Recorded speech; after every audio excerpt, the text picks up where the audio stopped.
Well, here we are again. Mr. Fisher coming at you on a Sunday evening from my home studio in all of its glorious grandeur. And I was just looking over chapter 27 of To Kill a Mockingbird, which is what we have an assignment on tomorrow. Well, today, if you're watching this today, which you are, because I just posted it. And it's a fairly short chapter. Again, we've got a lot of short, choppy chapters towards the end of the story. But this one's really setting up the ending or the climax of the book really well. So we know that uh, Ewell, the father, Mr. Ewell, sorry, has he's feeling a little bit bitter about the way things went in the courtroom, even though he ended up winning and Tom Robinson ended up dying. He still feels like he didn't get his appropriate respect for some reason, which is why he spat in Atticus's face.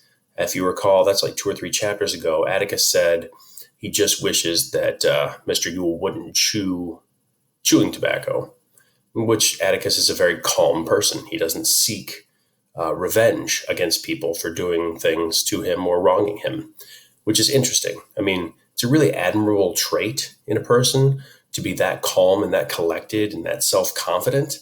But at the same time, I don't know I don't know how I feel about that. We'll talk more about that as we get towards the end of this. But revenge, vengeance, justice, it's all kind of a complicated web.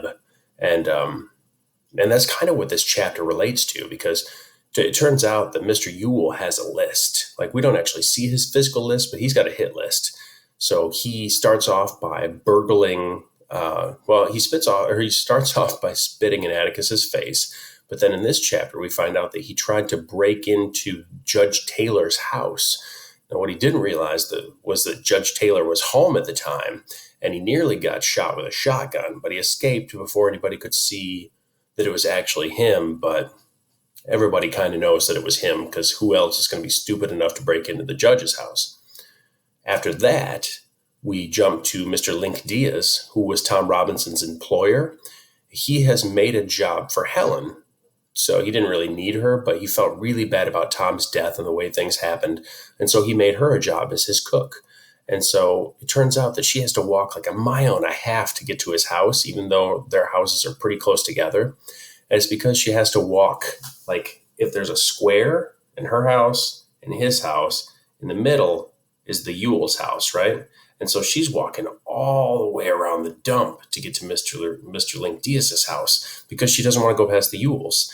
Not because she's afraid, but because they keep throwing things at her or chunking things at her, if you will.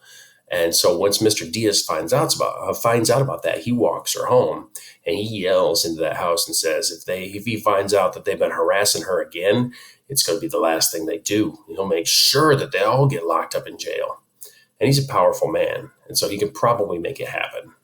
With that whole case, black versus white, that's one thing. But Mr. Link Diaz, a white man versus the Ewells, it's not going to go well for them if it ends up in a court of law.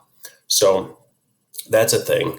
And so after that, Helen tries to walk past their house and successfully does, except Mr. Ewell stalks her, like walks behind her the whole way. He's muttering lewd, filthy, vulgar things to her, but he doesn't touch her.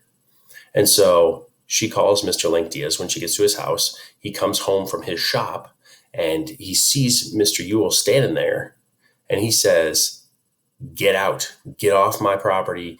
Don't touch my paint on my walls, because I can't afford to have it redone just because your filth touched it." Mr. Ewell was like, "I didn't even touch her, blah, blah, blah."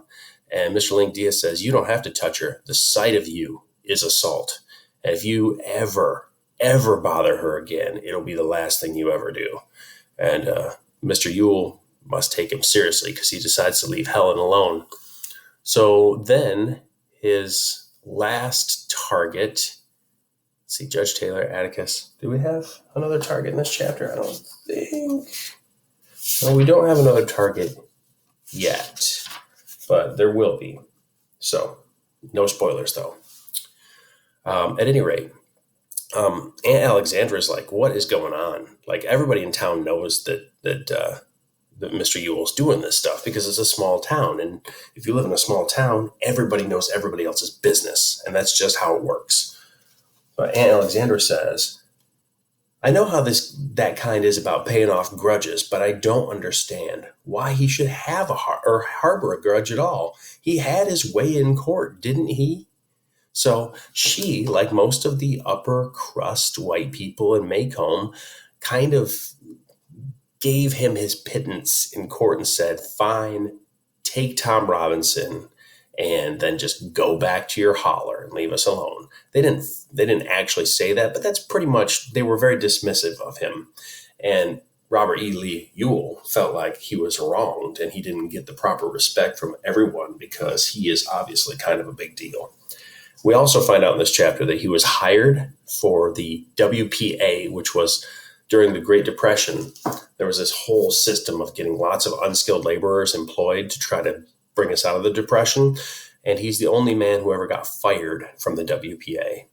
And he's suspicious that Atticus got his job taken away by the government. But in reality, he's just a piece of trash and he didn't do his work and he didn't show up and he drank. So, that's what happens when you show up to work drunk. Still tea, I swear. Tea bags. It's like you guys don't even trust me. Okay, so at any rate, Atticus says that, actually, I highlighted it. Atticus says, I think I understand. It might be because he knows in his heart that very few people in Macomb really believed that he and Mayella were speaking the truth. He thought he was a hero, but all he was a pain. He convicted that Negro, but basically everybody said, get back to your dump. He had his fling with about everybody now, so he ought to be satisfied. He'll settle down when the weather changes. So that's an allusion to the fact that when it's hot, crime, murder, violence, domestic violence tends to go up because people are just more annoyed when it's hot. You just watch the news. Once it's summer in Grand Rapids, there's more shootings and stuff in Grand Rapids. That's just the way it is. But Atticus is saying once it cools off, because it's mid-October right now, and once it gets cold, he's going to settle down and it's going to be okay. Maybe. We'll see. At the end of this chapter, we find out that Scout is going to be performing in a musical at the school because this year for Halloween, they're going to have a big festival with costumes and a big play and stuff because last year all the kids got together and vandalized a house, which is fun, but just not cool.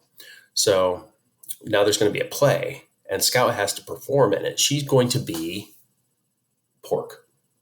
So everybody's going to dress up as different items that Macomb County makes and exports. And the name of the play is so fancy. It's called Macomb County Ad Aspera. Let's see, where's that at? Ooh, I might have lost it. Well, it's mentioned again in the next chapter anyway, so we can talk about it then. But it's essentially like this young teacher, and she's got this grandiose plan that all of these little kids are going to dress in costumes, and they're going to sing songs, and they're going to dance, and she's going to call out their names, and they're going to walk out on the stage and say their lines, and it's just going to be beautiful. Well, I mean, we all know that Scout's not great at paying attention or being interested in things that she's not that interested in. So maybe there's a reason that she's just playing pork. At any rate, her costume is going to be chicken wire with like paper mache over it. So that's important, actually, believe it or not. She's going to be wearing, like a leg of like a ham hock. It's like thin and then it comes down out wide. And she's going to be that. But it's going to be all wrapped in chicken wire and then paper mache on top of that. So it holds its form. There'll just be a little kid walking around in it with like eye holes, and that's about it.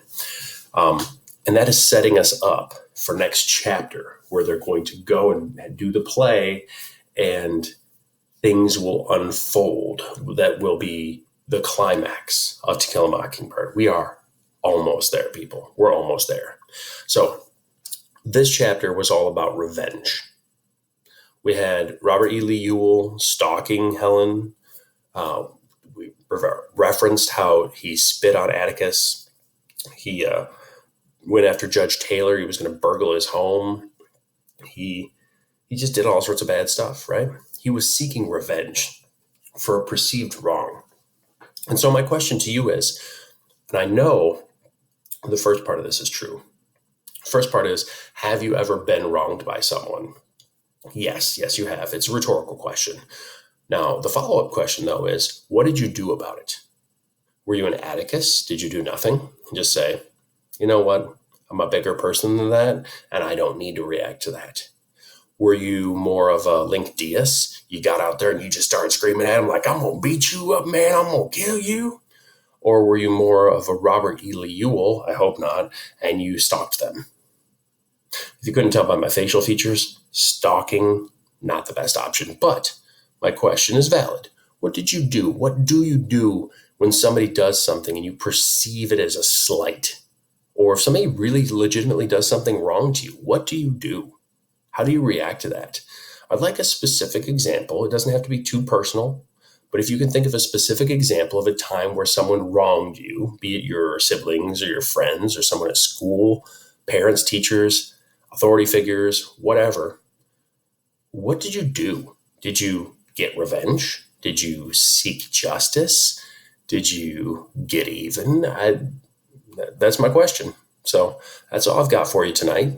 And I think that's enough. So go ahead and answer that question. Turn it in by Friday, and we'll be all hunky-dory. Okay? You guys have a great night. Take care of yourselves. Stay safe. Stay healthy. And you know what? I'm out. Peace. I'm not a crook. Anybody knows what that's a reference to, I will be amazed. Take care.